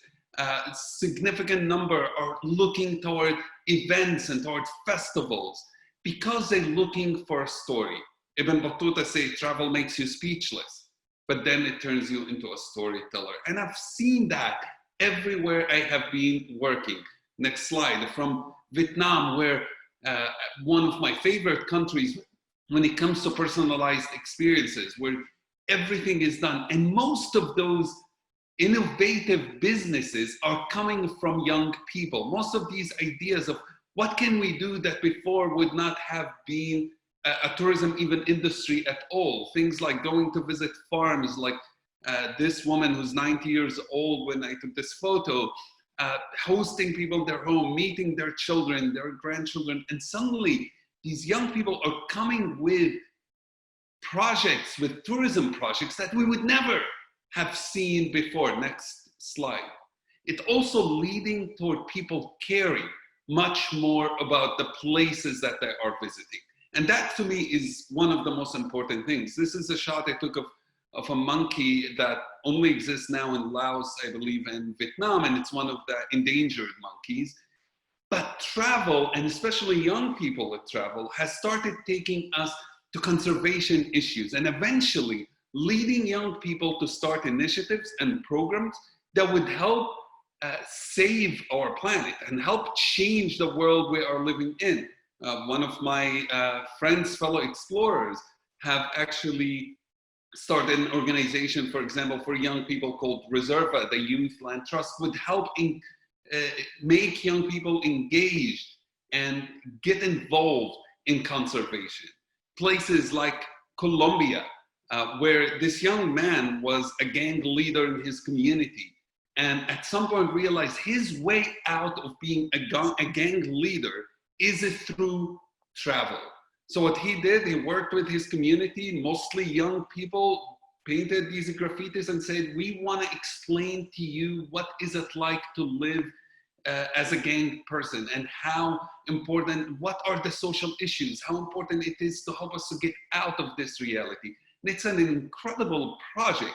And when I went there, literally every other traveler I've seen there was younger than me, where people in their 20s and 30s. So young people are changing the travel industry. They are making it more about the story. They are getting involved in cultural issues, in social justice issues. And when they go back home, these things stay with them. You don't just learn about something like this, about social justice issue, and then go home and forget all about it. And that takes us to COVID-19 and to coronavirus. Because right now, we can't travel far away, but we still can travel locally, at least within our neighborhoods. And as soon as things get better, we will start traveling a little bit more distance, maybe still within our own countries for quite a while. But we understanding more than ever that travel is not about distance, that travel is a state of mind, that travel is about how do we engage with our own communities. Travel is looking at my own city and saying, what are the issues that are happening here that I can learn about? What's the beauty that in my own country that I have ignored for so long? And I know this personally. I live by a county park, and for years, I literally never seen anybody come to my county park. I would walk alone and just enjoy this whole park for myself. And suddenly, after COVID, you know, all my neighbors and people who live within a mile or 2 or 3 away started coming by and parking their cars and walking. And this park became a place for people to breathe. And suddenly people start caring about those places that we didn't care about as much before. But it also, COVID makes us realize that the social, you know, those experiences we have outside when we travel now can happen here. So next slide. And as a company, we had to learn to adjust to the COVID. People are not right now wanting to book trips to overseas in the States. We're not getting as many of those. But what we realize is we're having an uptick in bookings, and especially from younger audiences, to trips that happen in the United States, trips that actually have stories behind them, trips that deal with issues that are at hand in the country. Things like the struggle toward equity and equality, the civil rights movement, where we're having universities that, so we've been trying to market this for a while, but suddenly universities are booking it, younger people are booking it, churches, older communities, a little bit less, but also are booking it because we realize that, okay, I can't go far away. There are issues happening here. How can I personalize those experiences? How can I travel? Yes, have fun, enjoy, but also connect to the issues at home. Next slide. And issues like indigenous communities. I've taken groups all over the world, and one of the things travelers want to always connect with is like, oh, can we visit an indigenous community? But we have indigenous communities in our own country that we have, and this is true to many places, not just to the United States, that we have ignored for so long. So suddenly now we're seeing an uptick of people wanting to go and to see these places and to connect with these people and understand the stories and use it travel as really a social change method, a change that is not just, it's not only to travel to see things, but travel to engage, travel to care, and travel to change a place. Last slide. So I really hope that if we learn something from coronavirus and from COVID-19, is that the travel is not only about how far we can go, but also that we can connect with our own communities, and that the change that young people are bringing to the travel industry is a change that we should embrace and not fight against it. They're not killing the wine industry and they're not killing the travel industry. If anything, the innovation that's coming out of the youth into our industry is really what's going to keep this industry going, but also it might be the way we're going to change our own communities and have a more just economically and more just equality-wise communities here at home and in other places around the world. Thank you. Thank you, Aziz. That was really inspiring to hear about the cultural and the role youth are playing in a changing tourism market. We'd like to move on now to Gustavo Timo from the Adventure Travel and Trade Association. He is their Destination Development Director and has been working very closely on their COVID-19 guidelines. So over to you, Gustavo. Yes, thank you, Nick. It's being the last in line here. It's amazing. At the same time, it's a challenge. I mean, so many amazing thoughts, kind of a overload of information. Thank you for the opportunity. I'm very honored to share the stage with Mr. and Dr. Taleb Rifai. And I try to connect with what Aziz brought up, which is how the experiential travel makes sense and how it connects to the youth reality and the opportunities that it might bring. I'm really connected to this story, I mean, of the youth opportunities. I started working with adventure travel when I was 18 years old. So I'm now 43, so it's 25 years that I've been working in the sector.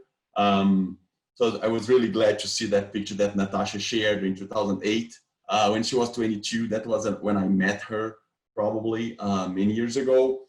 I worked as a guide and as a tour operator, entrepreneur, and have been working with technical advisory, education for adventure travel for many years now, all over the globe. So the idea here today is share a little bit of how adventure travel makes sense now in the post-COVID era, now more than ever, connecting to what Mr. Taleb have shared with us and the possible developing strategies for economic development, job creation, and capacity building.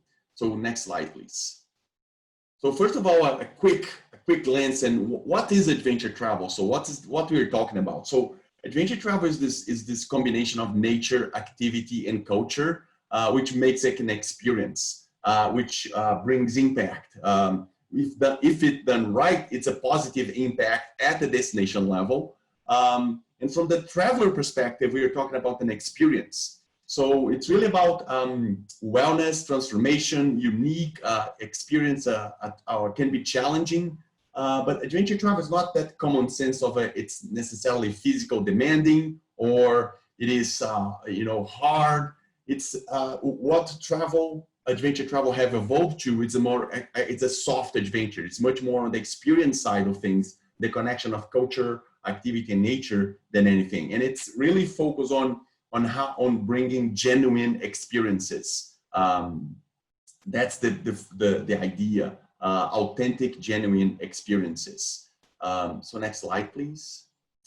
So what is this tourism? What is the tourism sector that provides these experiences? And so it is within the large economic tourism sector. It is a sector dominated by small and medium enterprises, usually working around rural areas and wilderness environments. The majority of our destinations are around national parks, protected areas, state parks. So it is the stage adventure travel operates on is nature, and it's really connected with the communities and culture and the cultural legacy of the destinations these experiences are offered. So it's really about conservation. It's really about connecting with the communities with each of these destinations.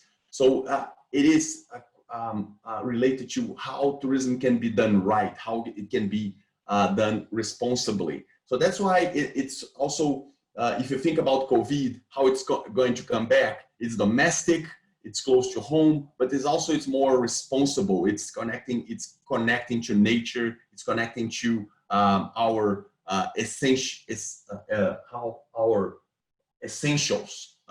So that's really how it makes sense from a developer's perspective to use adventure travel as a vector for development, for economical development, territorial development. Next slide, please. And why this also makes sense is if you adventure travel bring great economic benefits. This research made by USAID Lands in Jordan in 2017 shows us that adventure travel brings or keeps at the destination 65% of the revenue that is brought by tourism against 14% of other types of tourism, and also generates more jobs, 2.6 jobs per $100,000 spent against 1.5 of other types of tourism. So it brings great economic benefits. Next slide, please. And then also with a smaller footprint. So one of the main struggles the tourism sector was dealing with before COVID was over-tourism. I mean, the overcrowded, the traffic, the visitor management challenges. So what adventure travel brings is a smaller footprint. Here you can see in another, in this graphic, in another research that the World Bank did in 2015, it's how to generate 10,000 impact at the local, $10,000 impact at the local economy. It takes 4 adventure travelers against 50 cruise tourists or 9 package tourists. So it's really about creating greater economical and local benefits and with a smaller footprint. The next slide, please. And we're not talking about the niche sector. This again, this is before COVID. This data that's coming from our own research. Before COVID, 30% of the spending on tourism was on adventure travel. And what we expect, what all research is showing, and the demand for tourism coming back is really related to open spaces, outdoors, nature, small groups. So it's really connected to responsible travel, sustainable, nature-based adventure travel. Next slide, please. So how are we coming back? So one of the things, so how do we enable the sector to come back? And how do we connect to the new competencies that are needed and the job creation, the opportunities for youth to engage with the sector. So one of the things that we have done as the Adventure Travel Trade Association is developing guidelines, global health and safety guidelines for tour operators, small lodges, small vessels, and culinary experiences to come back. So, and one of the things that it was one of our foundational competencies was safety and risk management due to the risk that is embedded in adventure travel experience. So this is, we are dealing with COVID as an additional layer of risk. And so there's a different initiatives on education and training for guides, for tour operators, for professionals, and tourism practitioners to implement these guidelines. Next slide, please. And then it is connected to other stamps, other protocols. For example, this is the WTTC Safe Travels Protocol. So the WTTC Adventure Tourism Protocol was based and done in partnership with the TTA protocol. So there are already a lot of material and I would say a framework and a structure that is helping tourism to come back. And what we hear from the field, from Jordan to Chile, from Brazil, where I'm based, to Japan, is that operators have been able to implement these standards, the protocols, the guidelines, and are receiving tourists, especially domestic tourists. There is expectation for the first international groups to start coming in different parts of the world, in Ecuador, in Jordan, in late November. So it is bouncing back. It is a lot of guides. So we see adventure tourism as a great opportunity for youth as you think on guides, on outfitters, on how can be kind of the first experiences as it was with me. I started as a guide.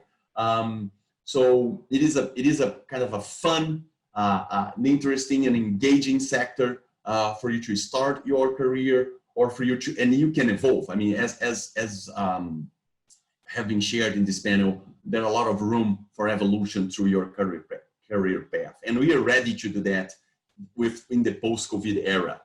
And here, what we show is a destination development roadmap.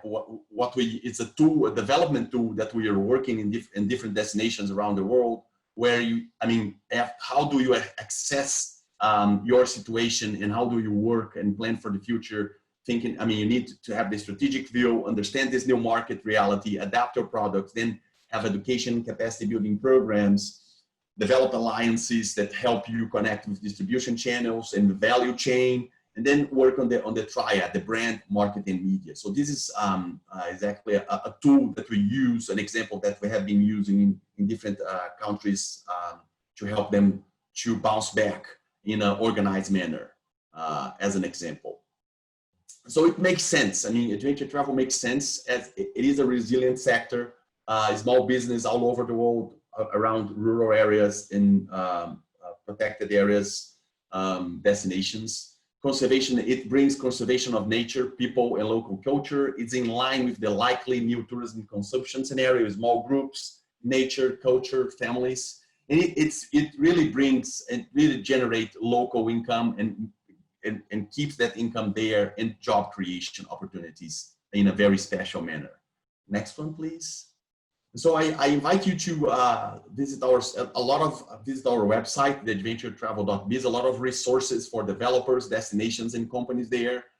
There's even a free community membership for the ones that wants to engage and get close to this content. Also education opportunities, the guidelines are there, research, and much more.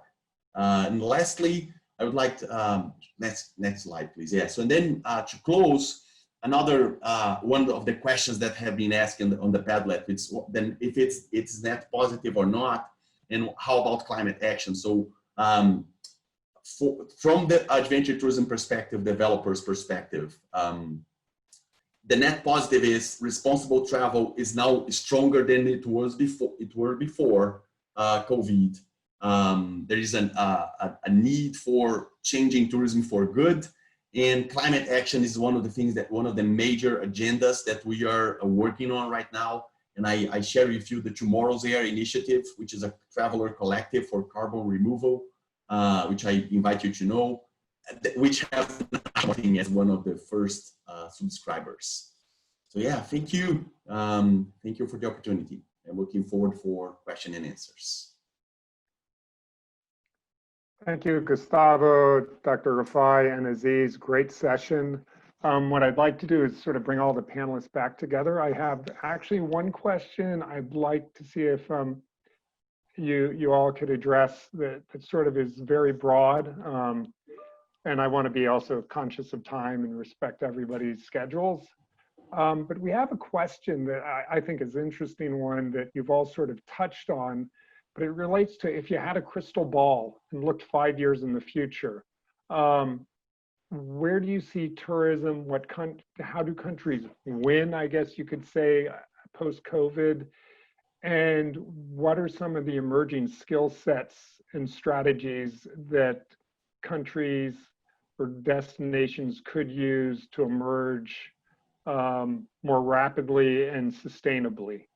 That's the first question, and just real quick answers would be great. Thank you.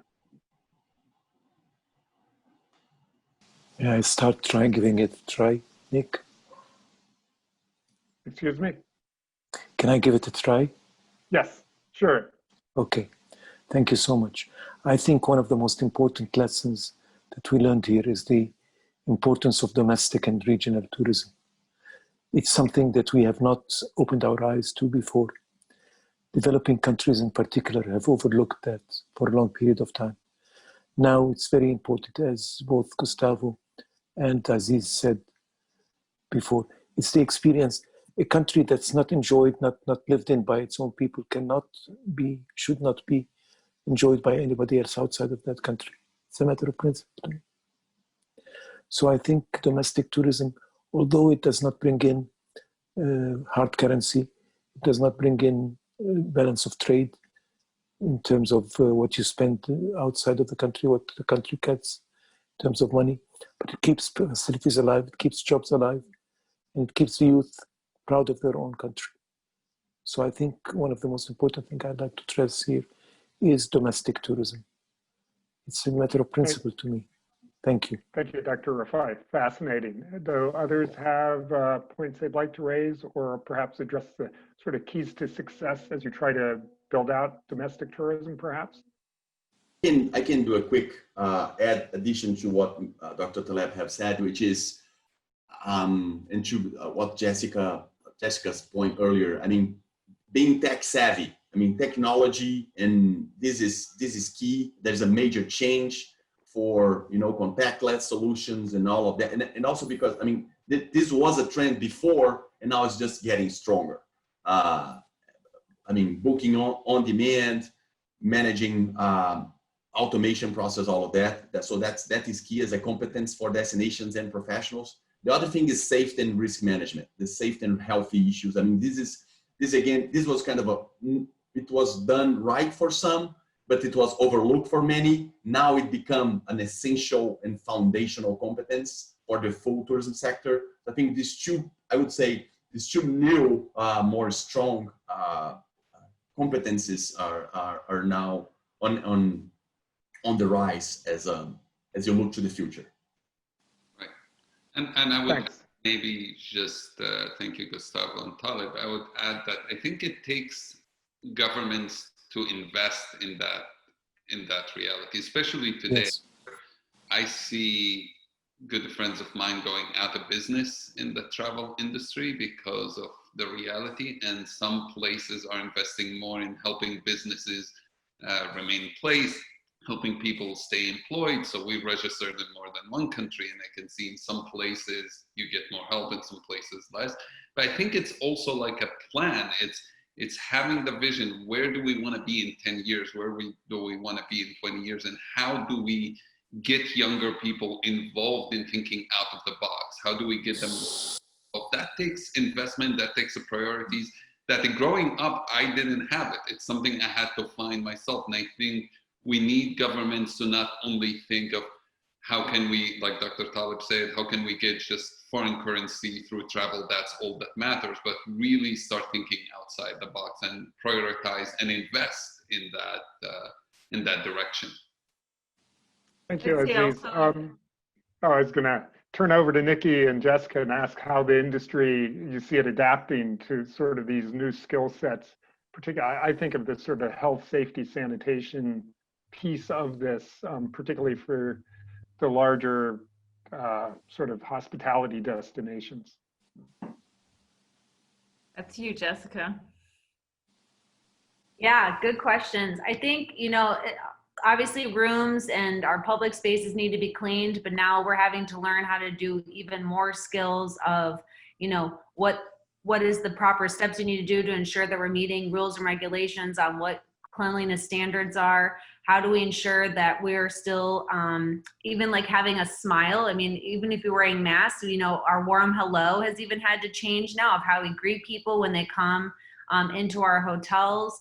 How do we ensure that the experiences are still enjoyable, like even like at the spa or like I said, at some of our resorts and what have you. So I think we're learning and adapting, and getting feedback from our guests is really, really powerful to ensure that we are giving them the warm welcome and the warm experiences that they are hoping for, and that will continue to make them return. And I think, especially with this new role that I shared, that we're having wellness and sanitation leaders assigned to each of our hotels. This is having a ripple effect where this is the leader that is then directing then how each of the sub roles, so like how is housekeeping implementing the sanitation regulations, how is the food service, outlets handling it, even from our front office positions too. So really, really exciting stuff. And I think, you'll see that more hotels will be partnering with health professionals like the Cleveland Clinic, Lysol. I think there's some really interesting partnerships that are coming out of this pandemic as well. And I think we're just starting to see, how few other collaborations could come out of this as well. Nikki, I don't think there's anything else you'd want to add. No, I think that's a good point. The partnerships, people are being much more open to things that they were thinking would take much longer previously, and being much more friendly with others in the industry and outside of the industry. So really, it's important to have that long-term thinking. I know as someone who's worked in disaster response, you tend to just really focus on that disaster right then and getting through it, but you cannot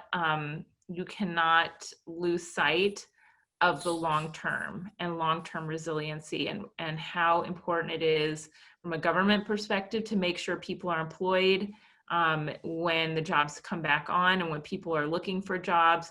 From a business perspective, to make sure that you have talent. You really have to not just look at what's right in front of you, but the horizon, and stay very open. So that's one of my big takeaways. 1 in 10, 1 in 10, 1 in 10. Thank you. And then sort of Natasha and Sherry, since you guys are sort of on the workforce development soft skills side, I'd love to hear from you sort of as we wrap things up, as the skills you've seen from one sort of building the career center approach, the soft skills, the hard skills needed that you see emerging from your work. And then Natasha, from your sort of, call it the front lines of small tourism business development. And then I think we'll move to Sherry to wrap things up. Thank you. Sure. So I think, one of the things that I wanted to put in my presentation, but the 7 minutes was too tight, was the value of these experiences, of being a guide or being on the front line, and of actually interacting with tourists. So I think the more that we can get these types of experiences for young people to experience them as they move through their career. And I think, Gustavo said he started his career as a guide, and I think you'll see some of the most successful people in tourism, have that experience and maintain that experience. So allowing people to have that experience, I think, is really critical to maintain a connection to this industry. So that would be my one last point takeaway. Thank you. And Sherry, on to you, and then perhaps a wrap up. Sure. I guess I would reiterate to try and end on a positive note, like Nikki and Jessica and Dr. Taleb saying there's this macroeconomic opportunity for domestic growth, domestic tourism. I think that there's also an incredible opportunity for skills development, for us to kind of reflect internally, to really not just pay lip service, but really prove that skills are versatile and skills are transferable and pathways are not linear, and it's okay. You know, we will be confronted with crises of different natures going forward, and the more resilient the labor force is, the more resilient youth are, I think the more successful we will all be. So I guess my takeaway is really, you know, that skills are flexible and they must be resilient and they must be responsive. And I think that that's something we are committed to at FHI 360 on driving home as much as we can on our programming. So that's my kind of parting technical thought. I guess I would close by giving a sincere and genuine thank you to all of these awesome speakers. I know everyone is so busy and so overwhelmed and so burned out of online events, but I think this one was special and engaging. Thank you, Nick, for moderating. Thank you, Making Sense, for the platform, the great platform, and thank you for the participants that stayed on till the very end. Sorry we ran over, and we will certainly keep this conversation going forward. And thank you. Stay safe and healthy, everybody. I don't know, Sarah, if you were going to say anything to close it out.